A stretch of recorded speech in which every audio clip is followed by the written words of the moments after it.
وعلى آلك وأصحابك يا نور الله.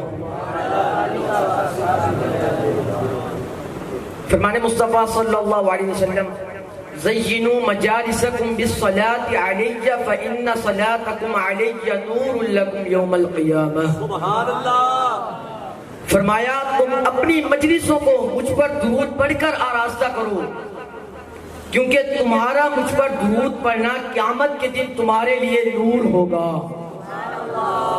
آپ بھی حصول برکت کے لیے ایک مرتبہ درود شریف پڑھ لیجئے. صلو علی الحبیب صلی اللہ تعالی علی محمد صلی اللہ علیہ وسلم.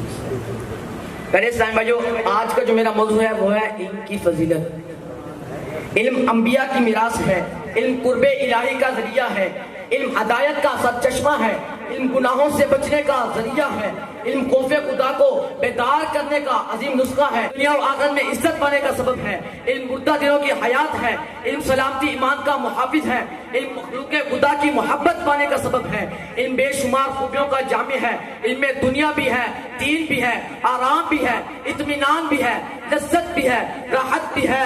لہذا عقل مند وہی ہے جو طلب علم دین میں مشغول ہو کر نجات آخرت کا سما کر جائے. سبحان اللہ. اب دیکھو میرے حضور صلی اللہ علیہ وسلم کی نظر میں علم والوں کا مقام کیسا ہے.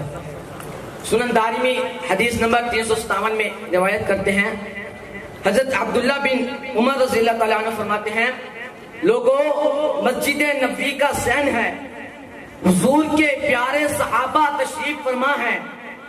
گویا کہ مسجد نبی کا صحن بھی آج جگمگ جگمگ کر رہا تھا. ادھر سے بدحا کے چہرے والے، بلیل زلفوں والے، مازاغل بصر کے نینوں والے، علم نشرح سینے والے محبوب بھی تشریف لے آئے.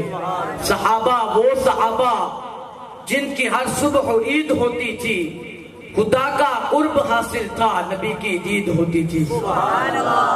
خیر حضور تشریف لے آئے. منظر کچھ ایسا تھا، دو مجلسیں لگی ہوئی ہیں، ایک طرف ذکر کی مجلس ہے، دوسری طرف علم کی مجلس ہے. میرے محبوب کریم صلی اللہ علیہ وسلم نے ارشاد فرمایا مجلسیں دونوں ہی اچھی ہیں. ذکر والے اللہ سے دعا کرتے ہیں، اس کی طرف رغبت کرتے ہیں، وہ چاہے تو ان کو دے، چاہے منع فرما دے. اور جو علم والے ہیں نا، خود بھی سیکھتے ہیں، جاہلوں کو بھی سکھاتے ہیں. یہ افضل ہیں، مجھے بھی معلم بنا کر بھیجا گیا. راوی کہتے ہیں بس یہ فرمانا ہی تھا، بس میرے محبوب بھی علم والوں کی مجلس میں جا کر بیٹھ گئے. صلو علی الحبیب صلی اللہ تعالی علی محمد صلی اللہ علیہ وسلم. مسائل خود سید الانبیاء نے اپنی زبان مبارک سے بیان فرمائی. حضور نے ارشاد فرمایا، اللہ عز و جل کی رضا کے لیے علم کی تعلیم خشیت ہے، علم کی طلب عبادت ہے، علم کا مذاکرہ تسبیح ہے، بے علموں کو علم سکھانا صدقہ ہے، مستحقوں میں علم خرچ کرنا قرب الہی کا ذریعہ ہے. علم جنت کے راستوں پر روشنی ہے، علم پردیس میں ساتھی ہے. علم دین کے ذریعے ہی خدا بازوں کو اٹھاتا ہے اور نیکی کے میدانوں میں ایسا پیشوا بناتا ہے کہ جب وہ علم دین سیکھ کر نکلتے ہیں وہ اکیلے نہیں ہوتے، پوری انسانیت ان کے نقش قدم پر چل رہی ہوتی ہے. خوش نصیب ہیں وہ لوگ جو علم دین حاصل کر رہے ہیں. نبی کریم صلی اللہ علیہ وسلم نے ارشاد فرمایا، سب سے زیادہ حسرت قیامت کے دن اس کو ہوگی جس کو علم سیکھنے کا موقع ملا، اس نے سیکھا نہیں، اور اس کو ہوگی جس نے علم حاصل کیا، اس کو سن کر دوسروں نے تو نفع اٹھایا مگر اس نے نفع نہیں اٹھایا. اگر ہم چاہتے ہیں کہ دنیا و آخرت میں عزت پائیں تو یہ موقع ہاتھ سے نہیں جانے دینا چاہیے. حضرت قاضی ابو یوسف یعقوب بن ابراہیم کے بارے میں منقول ہے، بچپن میں سر سے والد کا سایہ اٹھ گیا. والدہ نے دھوبی کے پاس بٹھا دیا تاکہ کام بھی سیکھے اور کچھ پیسے گھر لے آئے تاکہ گھر کا نظام چل سکے. راستے میں امام اعظم کا مدرسہ بھی تھا. آپ ایک بار امام اعظم کے مدرسے میں جا پہنچے. وہاں کی باتیں انہیں اس قدر پسند آئی کہ دل ہی دے بیٹھے. گھر سے دھوبی کے پاس جانے کے لیے آتے، راستے میں امام صاحب سے علم حاصل کرتے. جب آپ کی والدہ کو پتہ چلا وہ بڑے غصے سے امام صاحب کی بارگاہ میں حاضر ہوئی اور آ کر کہنے لگی، یہ آپ نے کیا کیا؟ میرا ایک ہی بیٹا ہے اور یہی میری زندگی کا اثاثہ ہے. امام صاحب فرمانے لگے، آپ پریشان نہ ہو، آپ کے گھر کا خرچہ میں اٹھاؤں گا، آپ کو لینے نہیں آنا پڑے گا، پہلے ہی پیسے پہنچ جائیں گے۔ پیارے اسلامی بھائیوں، 1 ماہ نہیں، 12 ماہ نہیں، 10 ماہ نہیں، بلکہ 10 سال تک امام صاحب نے امام ابو یوسف کے گھر کا خرچہ اٹھایا، علم کا نور بھی دیا، خرچہ بھی اٹھایا۔ آپ کی والدہ نے کہا دین کا علم سیکھ کر کیا کرے گا؟ آپ نے فرمایا دین کا علم پڑھ کر بادشاہوں کے ساتھ تخت پر بیٹھ کر کھانا کھائے گا۔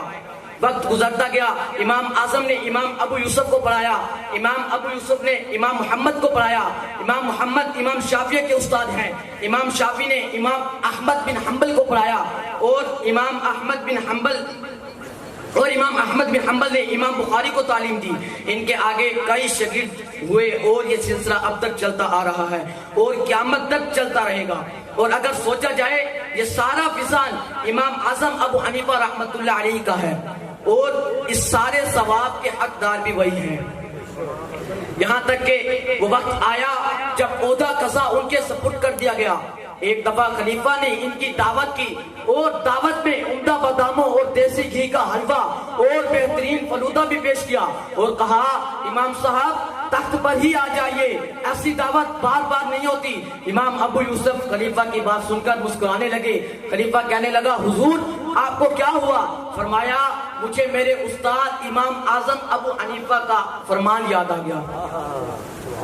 انہوں نے برسوں پہلے میری والدہ سے کہا تھا اسے دین کا علم پڑھنے دیں، یہ غریب نہیں رہے گا، بادشاہوں کے ساتھ تخت پر بیٹھ کر کھانا کھائے گا۔